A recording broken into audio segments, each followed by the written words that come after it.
Welcome to another edition of Market Mantra, in which we give you a complete update on the economic news of the day. And today being a Saturday, we'll also be taking calls from our listeners on any queries that you may have on business, economic and stock market matters. But do remember that we don't address stock or company specific queries. You can call us on our direct numbers 2331-4444, 2371-7106 and 2371-7117. Our direct numbers once again are 2331-4444, 2371-7106 and 2371-7117. And please dial 011 as the STD code before these numbers. I'm Arjun Chaudhary and with me is my co-anchor in Hindi, Manoj Pathak. नमस्कार, market मंत्र के ताजा अंक में आपका स्वागत है।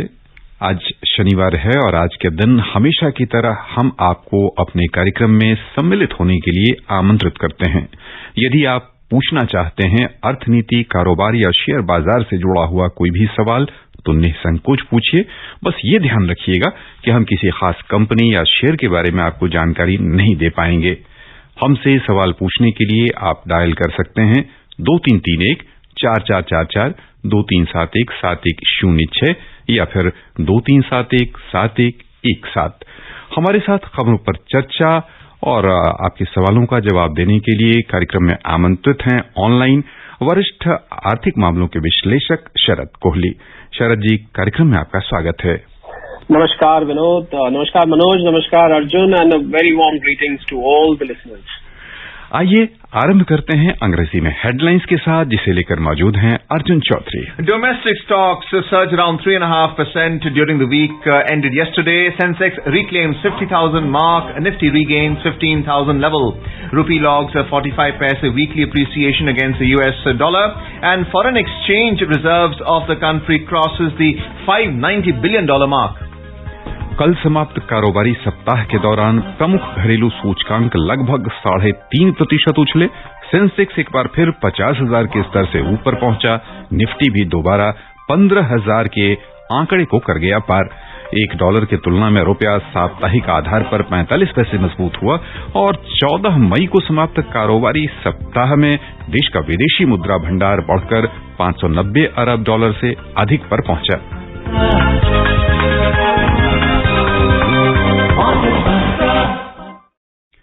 कल समाप्त कारोबारी सप्ताह में घरेलू शेयर बाजार के प्रमुख सूचकांक लगभग 3.5% बढ़त के साथ बंद हुए। अंतर्राष्ट्रीय बाजारों से मिले सकारात्मक संकेत, कंपनियों के बेहतर परिणाम और चौतरफा लिवाली से शेयर बाजार में अच्छी खासी तेजी आई। सेंसेक्स और निफ्टी दोनों लाभ में रहे। इसके अलावा देश में कोविड महामारी से ग्रस्त होने वालों की संख्या में कमी आई, जिसका निवेशकों पर अनुकूल असर पड़ा। गौरतलब है कि इस दौरान एक और ताजा मरीजों की संख्या घटी है। वहीं टीकाकरण अभियान भी तेज गति से चला तथा DRDO की ओर से विकसित टीका 2DG लॉन्च किया गया। इन सब से खरीदारों की धारणा प्रभावित हुई। सप्ताह के दौरान सेंसेक्स फिर से 50,000 के स्तर से ऊपर उठकर बंद हुआ। निफ्टी 15,000 के मनोवैज्ञानिक स्तर को पार कर गया। इस सप्ताह के दौरान कुल मिलाकर सेंसेक्स 1,808 अंक यानी 3.71% की बढ़त लेकर 50,540 पर बंद हुआ। निफ्टी 498 अंक यानी 3.39% उछाल के साथ 15,175 दर्ज हुआ। छोटी और मझोली कंपनियों का प्रदर्शन सेंसेक्स और निफ्टी पैक की तुलना में बेहतर रहा। BSE मिड कैप इंडेक्स 4.77% की बढ़त के साथ बंद हुआ। स्मॉल कैप इंडेक्स में 4.19% की वृद्धि हुई। Our first caller of the evening is Sanjay Gupta from Delhi. Sanjay ji, a warm welcome to you on Market Mantra. Please ask your question to our expert. So, what is the expected GDP growth? For the next quarter or for the entire year, sir?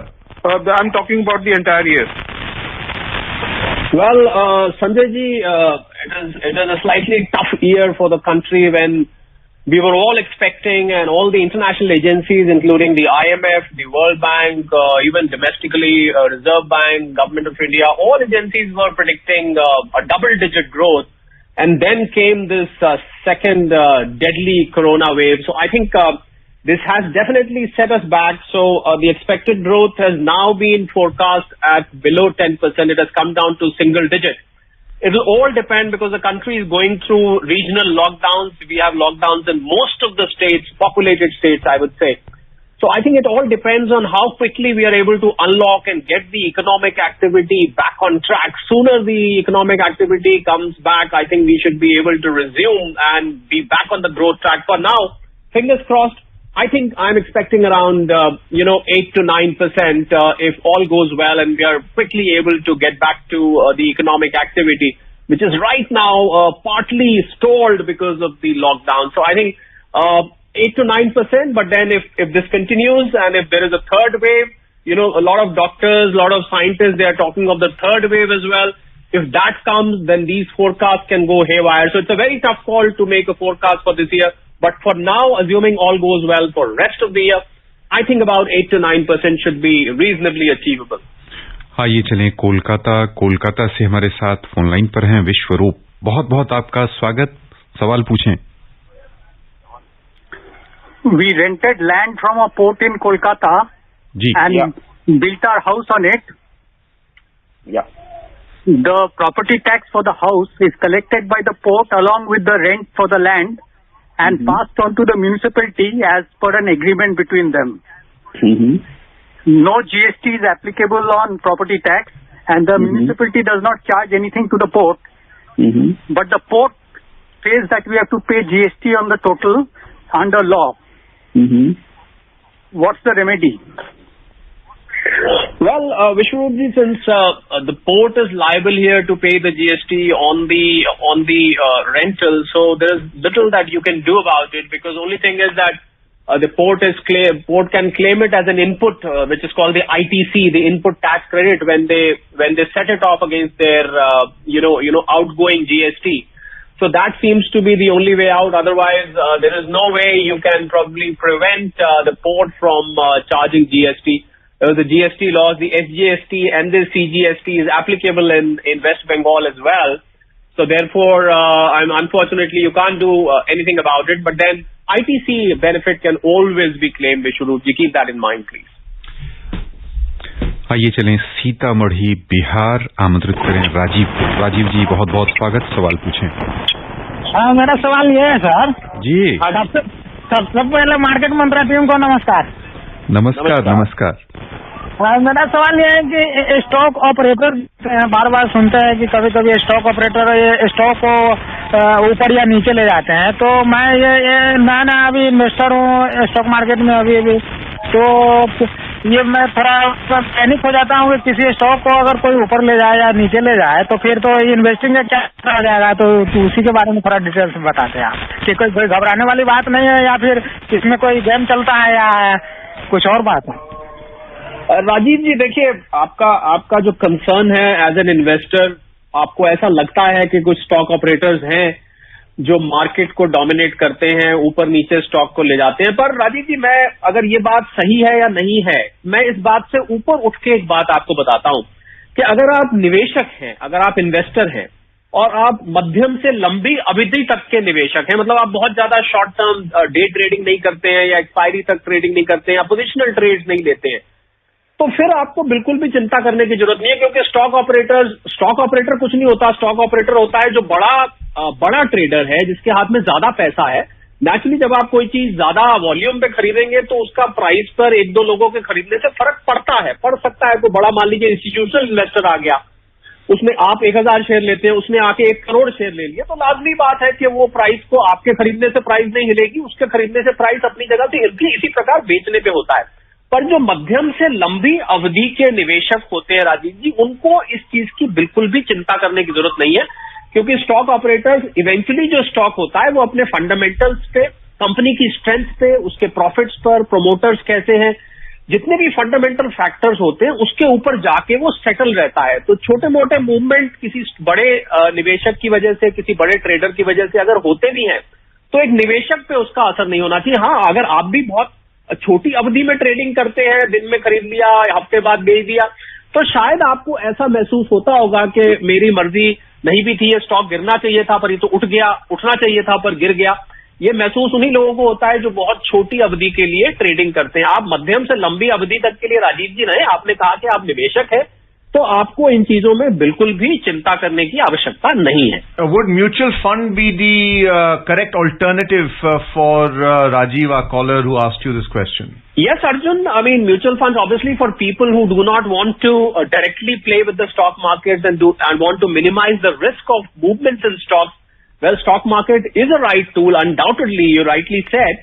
But then you know what happens, Arjun, is जिन लोगों को stock market में direct लेने का एक बार चस्का लग जाता है, उनको मजा आता है, उनको लगता है कि हम ज्यादा रिटर्न्स खुद म्यूचुअल फंड में आपके लिए कोई मैनेजर मैनेज कर रहा है कि एएमसी मैनेज कर रही है, पर इसमें आप खुद डायरेक्ट करके देखते हैं तो कुछ लोगों को उसमें स्वाद भी आता है। पर मैंने इसीलिए इनको ये सलाह दी Arjun that he should be a medium to long term investor. बहुत छोटे जो पीरियड के लिए लेके चलते हैं उनको ये चीजें ज्यादा महसूस होती हैं और इसमें दिक्कतें एहसास होती हैं। Next caller is Vikal from Jammu. Vikal ji, a warm welcome to you on the program. Please ask a question to the expert. और एक रिक्वेस्ट और है विकल जी कि आप रेडियो सेट की वॉल्यूम धीमी कर दे सवाल पूछते समय। सर मैं फोन ऑन रखूंगा कि मेरे पास रेडियो सेट नहीं है अभी, आई एम आउटसाइड। सो जी मेरा सवाल ये था, मैं पिछले 3 साल से इन्वेस्ट कर रहा हूँ शेयर मार्केट में। हाँ जी। और मार्च जो कोविड आया था उससे पहले मेरी काफी इन्वेस्टमेंट हो चुकी थी मेजरली। तो मार्च को कोविड के बाद फिर मैंने थोड़ा बहुत एवरेज आउट हिम्मत करके किया। अब जो है मैं प्रॉफिट बुक करके पैसा निकाल लूं या should I leave it as it is? वैसे तो पैसे की जरूरत है, तो मेरा डिलेमा ये है, जैसे फॉर एग्जांपल टाटा स्टील है या ओएनजीसी है जो थोड़ा बहुत प्रॉफिट दे रहे हैं, तो उनको थोड़ा थोड़ा करके प्रॉफिट बुक किया जाए या पेशेंस रख के होल्ड करके चला जाए अगर 1 साल या 6 महीने का होराइजन हो तो? ठीक है, मैं समझ गया विकल। देखिए, पहली बात तो हम अपने मार्केट मंत्रा जब शुरू होता है तो आपको ये बताया जाता है कि हम लोग स्टॉक स्पेसिफिक बात इसमें नहीं करते, हम किसी स्क्रिप्ट का नाम नहीं लेते।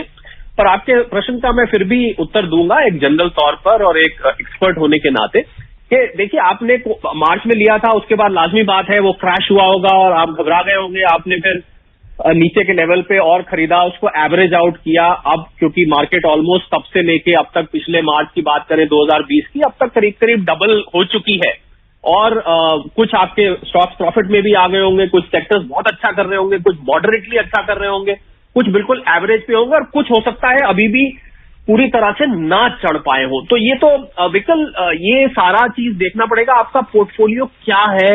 मैं आपको सलाह ये दूंगा, क्योंकि इसमें एक जनरल एडवाइस तो मैं दे सकता हूं कि जो स्टॉक्स आपको ग्रोथ ओरिएंटेड लगते हैं, जैसे मेटल सेक्टर है, आपको अभी आप देख रहे हैं उसमें कितनी तेजी बनी है पीछे चंद हफ्तों में, तो उसमें आप अभी और भी उम्मीद रखी जा रही है, कुछ थोड़ा ओवर हीटेड भी हो गए, तो इसमें स्टॉक स्पेसिफिक एडवाइस दिया जाना जरूरी है, जो हम इस कार्यक्रम में विकल्प नहीं देते हैं।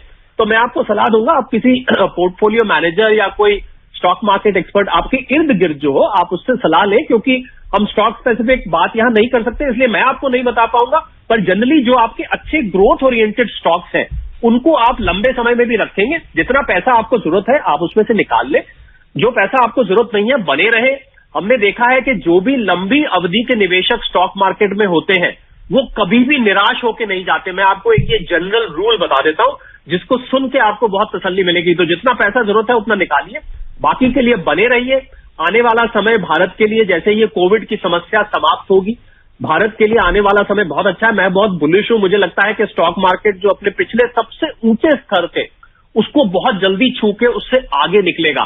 तो जो लोग पेशेंस बना के बने रहेंगे, घबराएंगे नहीं, छोटे मोटे करेक्शन से, छोटे मोटे फेजेस से, मुझे लग रहा है वो विनर्स होके निकलेंगे। तो आप ये स्ट्रैटेजी लेके आगे चल सकते हैं। हाँ, ये लौटने दिल्ली से हमारे साथ फोन लाइन पर हैं हरीश जी, स्वागत आपका, सवाल पूछिए। हेलो जी, आप जुड़ चुके हैं, सवाल पूछें। हाँ जी, मेरी एज 78 ईयर है, मैं पैरालिटिक पेशेंट हूँ जी, 15-20 साल से जी। मैं बिजनेस करता रहा हूँ और सर्विस भी बहुत की है।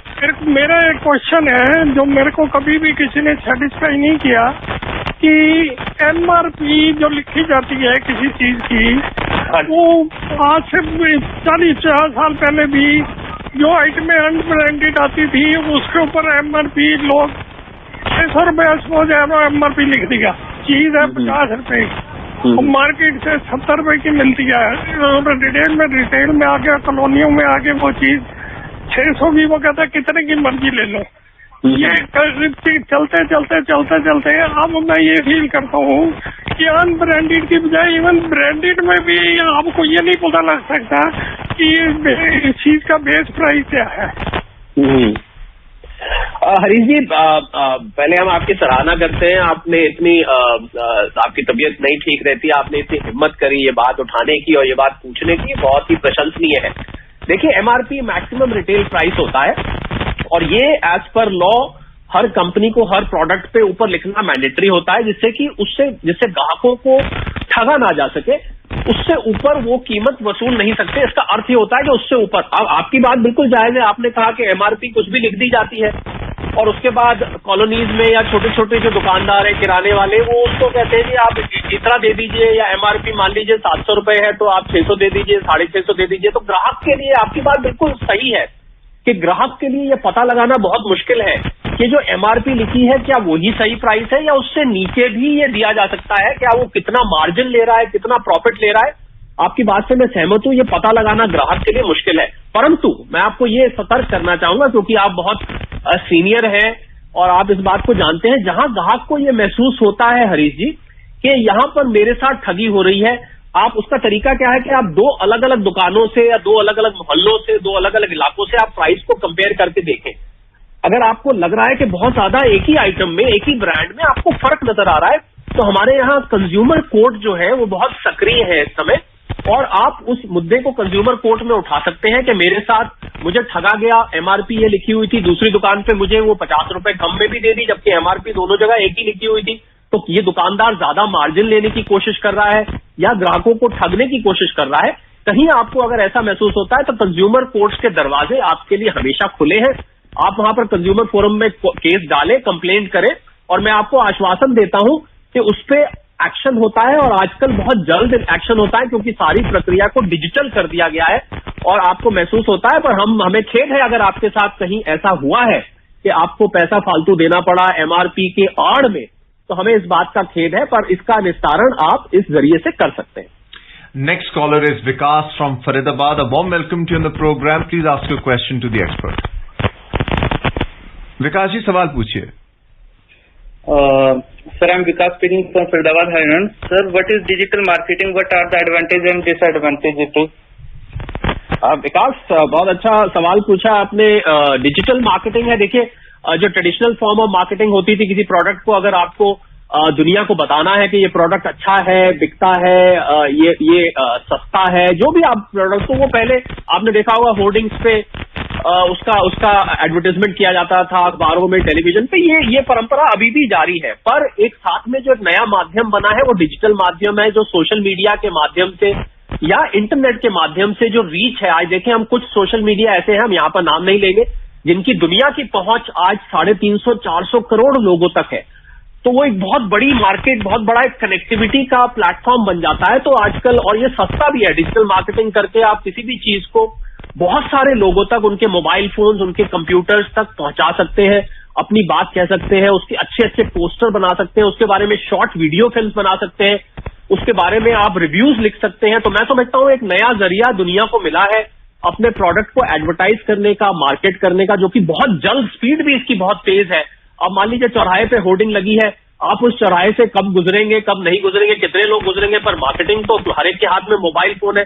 आज भारत में 50-60 करोड़ स्मार्टफोन्स हैं, तो आप समझ सकते हैं भारत में ही डिजिटल मार्केटिंग का कितना बड़ा एक अवसर खड़ा हुआ है। तो ये डिजिटल मार्केटिंग के माध्यम से आप अपना प्रोडक्ट, अपना सर्विस एक सस्ते दामों पर नए माध्यम से आप लोगों तक पहुंच सकते हैं और अपने बिजनेस को बढ़ा सकते हैं। मैं उम्मीद करता हूं कि आपका, बाकी इसमें बहुत लंबी बात करी जा सकती है, पर मैंने आपको मोटे तौर पर बता दिया। आइए चलें मुंबई से हमारे साथ हैं रविकांत तिवारी। स्वागत आपका, सवाल पूछें। हाँ, नमस्कार मार्केट मंत्रा की टीम को। जी नमस्कार। मुझे ये डिफॉल्ट से रिलेटेड मेरा सवाल है। जैसे कि अभी पिछले 2 सालों में देखा गया है काफी ब्रोकर्स डिफॉल्ट हो गए हैं। उसमें से मेरा भी एक केस था, गेमर वेब क्रिएटर, जिसमें मैंने कंप्लेन लॉन्च की थी BSE NSE में और स्कोर पोर्टल पर के भी। तो जिसमें NSE ने तो अपना निपटारा कर दिया और पैसे वापस दे दिए, जो मेरे stock NSE portal NSE platform पे परचेज किए हुए थे, बट BSE अभी भी नहीं निपटारा कर पा रही है। तो सर मुझे जानना है इसमें कुछ समय सीमा होती है? ये जो डिफॉल्ट कमेटी होती है इनको कितने समय में निपटारा करना होता है? रविकांत जी, ऐसे कोई समय सीमा, क्योंकि जब कमेटी बनाई जाती है, ऐसा कोई ब्रोकर डिफॉल्ट में आता है, जिसको कि नॉर्मली डिफॉल्ट किस वजह से होता है कि प्राइस फ्लक्चुएशन बहुत ज्यादा होने से जो मार्जिन्स उनके ग्राहकों ने दिए होते हैं वो कई बार कम पड़ जाते हैं, या कोई उनको कैश फ्लो की क्राइसिस आ जाती है ब्रोकर्स को, जिसकी वजह से डिफॉल्ट होता है। तो जब इसकी कमेटी बनाता है सेबी या स्टॉक एक्सचेंज बीच में जब आता है, तो उस कमेटी में ही एक समय निर्धारण कर दिया जाता है कि आप 3 महीने में या 2 महीने में या 8 हफ्ते में या 4 महीने में आप अपनी रिपोर्ट बना के दें, जिससे कि इस पे कार्रवाई की जा सके। तो ऐसा कोई स्टैंडर्ड उसका फॉर्मेट नहीं है, क्योंकि डिफॉल्ट टू डिफॉल्ट डिफर करता है, मुद्दा क्या है, मसला क्या है, ये भी डिफर करता है, कितने ग्राहक उसमें इन्वॉल्व है ये भी डिफर करता है, ब्रोकर का क्या साइज है, स्केल ऑफ ऑपरेशंस क्या है, ये भी डिफर करता है। तो इसलिए जब कमेटी बनाई जाती है तो उसमें एक समय सीमा निर्धारित की जाती है। तो आपका जिस ब्रोकर ने डिफॉल्ट किया है, मैं आपको सलाह ये दूंगा कि आप सेबी में बजाय स्टॉक एक्सचेंज में तो आप पता कर ही रहे हैं, आप कह रहे हैं कि BSE में अभी पेंडिंग है, सेबी में आप इसका पता करें कि अभी इस कमेटी की तहकीकात कहां तक पहुंची है और कब निर्णय आएगा और कब जो ग्राहकों को उनका पैसा दिया जाएगा। तो SEBI will be the right platform जहां पर आप इसका पता करें, और हम उम्मीद करते हैं और प्रार्थना करते हैं कि आपकी मेहनत की कमाई आपको जल्दी वापस मिले। और मुझे उम्मीद है कि NSE ने कर दिया है तो BSE भी पीछे जरूर आ रहा होगा और आपका पैसा अवश्य वापस मिल जाएगा। मुझे लगता है चंद हफ्तों की शायद बात होनी चाहिए। And before we take our next caller from Mumbai, let's have a look at our second headline story on the rupee. The rupee in the business week ended yesterday strengthened by 45 paise against the US dollar to 72 rupees and 84 paise per dollar. The local unit appreciated amid gains in the domestic stock and weakening of the US dollar. The dollar index, which indicates the US dollar's strength against a basket of 6 other leading currencies, was up yesterday by 0.23%, but it is still low to the level of early January this year. The dollar index was low at 90.02. आइए चलें आमंत्रित करें मुंबई से ही रत्नाकर जी को। रत्नाकर जी, बहुत बहुत आपका स्वागत, सवाल पूछें। Hello, good evening sir. स्वागत आपका। Good evening. मेरा सवाल है, अभी डिस्कशन सुना कि लॉन्ग टर्म इन्वेस्टर होना चाहिए, शॉर्ट टर्म में कुछ ये नहीं करना चाहिए ट्रेडिंग, लेकिन जब भी शॉर्ट टर्म गेन हो रहा है तो वो गेन बुक करना चाहिए क्या नहीं करना चाहिए, ये। और दूसरा है कि RBI ने जो 99,000 करोड़ जो सरप्लस गवर्नमेंट को ट्रांसफर किया, तो उसके बारे में थोड़ा एक्सप्लेन कीजिए। ठीक है, चलिए पहले आपका रत्नाकर जी पहला सवाल ले लेते हैं। देखिए क्योंकि शेयर मार्केट एक बहुत ही रिस्की प्रोपोजिशन भी होता है, जिन लोगों को पूरी जानकारी नहीं होती है, जिन निवेशकों को पूरा मालूम नहीं होता, इसीलिए हम लोग अभी जैसे अर्जुन ने बताया था कि म्यूचुअल फंड रूट लेना चाहिए। पर जो लोग शेयर मार्केट करते भी हैं उनको मैं इसलिए मध्यम से लंबी अवधि कहता हूं क्योंकि शॉर्ट टर्म में उसके लिए ट्रेडिंग एबिलिटीज जो है, बहुत एक्सपर्ट ट्रेडिंग एबिलिटीज चाहिए। आपको technical analysis, fundamental analysis, market के मूवमेंट, हर वक्त आपको स्क्रीन के पास रहना पड़ता है और वो हर किसी के लिए संभव नहीं होता है। इसलिए लोग अपनी, अंग्रेजी में कहते हैं दे बर्न देयर फिंगर्स, वो नुकसान अपना कर बैठते हैं। इसलिए मुझे लगता है कि मध्यम से लंबी अवधि के जो निवेशक होते हैं वो उनका लॉस होने का चांस बिल्कुल ना के बराबर रहता है। परंतु आपने कहा कि अगर शॉर्ट टर्म गेन, एक रत्नाकर जी हम लोग स्टॉक मार्केट में हम लोग एक कहावत होती है कि profit in the bank is better than profit in the books. तो अगर आपको शॉर्ट टर्म गेन हो रहा है और आपको नजर आ रहा है कि आपने डिसेंट मुनाफा उस स्टॉक में कमा लिया है, तो उसको बुक करने में कोई हर्ज नहीं है। मैंने ये कभी भी नहीं कहा कि शॉर्ट टर्म गेन को भुनाना नहीं चाहिए, उसको एनकैश नहीं करना चाहिए। मैंने सिर्फ ये कहा था कि मध्यम से लंबी अवधि के निवेशक लॉस में जाने का चांस कम रहता है। पर अगर आपको प्रॉफिट दिख रहा है और आपको लग रहा है मुनाफा अच्छा हो रहा है, तो आपको उसको जरूर भुला लेना चाहिए और एनकैश करके, बुक करके और दोबारा आप एंटर कर सकते हैं। आपने दूसरा पूछा अभी जो 99,000 करोड़ का RBI ने सरकार को डिविडेंड दिया है। देखिए, RBI को बैंकर्स बैंक कहा जाता है, तो एक तरह से RBI भी सरकार के साथ चलती हुई एक संस्था है। तो वो ओपन मार्केट ऑपरेशंस करती है, करेंसी प्रिंट करती है। आपको पता होगा RBI के जो फंक्शंस है, उन फंक्शन से RBI को भी मुनाफा होता है, RBI को ब्याज भी आता है, RBI बैंक को लेंडिंग भी करती है, OMO जिसको हम कहते हैं वो करती है, बहुत सारी चीजों में RBI इन्वॉल्व है। तो RBI को जो मुनाफा होता है, क्योंकि RBI का भी अल्टीमेटली संस्था की जो जवाबदेही है, ओनरशिप है, वो तो भारत सरकार ही है, भारत सरकार का ही एक अंग है। तो उसका डिविडेंड का हकदार जो है वो भारत सरकार होती है। तो जब भी आरबीआई को मुनाफा होता है तो वो भारत सरकार को समय समय पर उस डिविडेंड, जैसे कंपनी अपने निवेशकों को डिविडेंड देती है, इसी प्रकार reserve bank of India Bharat सरकार को डिविडेंड देती है, जिसका प्रयोग भारत सरकार अपने अपने कॉमन पूल में उन फंड्स को लेके और देश के देशवासियों के हित के लिए, प्रोजेक्ट्स के लिए, वेलफेयर स्कीम्स के लिए, देश को चलाने के लिए उसका प्रयोग किया जाता है। संक्षिप्त में मैंने ये बता दिया, थोड़ा डिटेल और दिया जाया जा सकता है, पर उसके लिए आपसे फिर कभी बात करेंगे। आइए खबरों का सिलसिला आगे बढ़ाते हैं। देश का विदेशी मुद्रा भंडार 14 मई को समाप्त कारोबारी सप्ताह में बढ़कर $590 अरब से अधिक पर पहुंच गया। रिजर्व बैंक के आंकड़े के अनुसार पिछले सप्ताह इस राशि में $56 करोड़ 30 लाख की वृद्धि हुई। पिछले एक वर्ष में देश के विदेशी मुद्रा भंडार में $102 अरब की वृद्धि हुई है। भारत की विदेशी मुद्रा परिसंपत्ति $546 अरब 87 करोड़ की है। देश के पास $3,66,540 करोड़ के बराबर स्वर्ण और $15,060 करोड़ के बराबर SDR है। अंतर्राष्ट्रीय मुद्रा कोष में हमारा भंडार $500 करोड़ का है।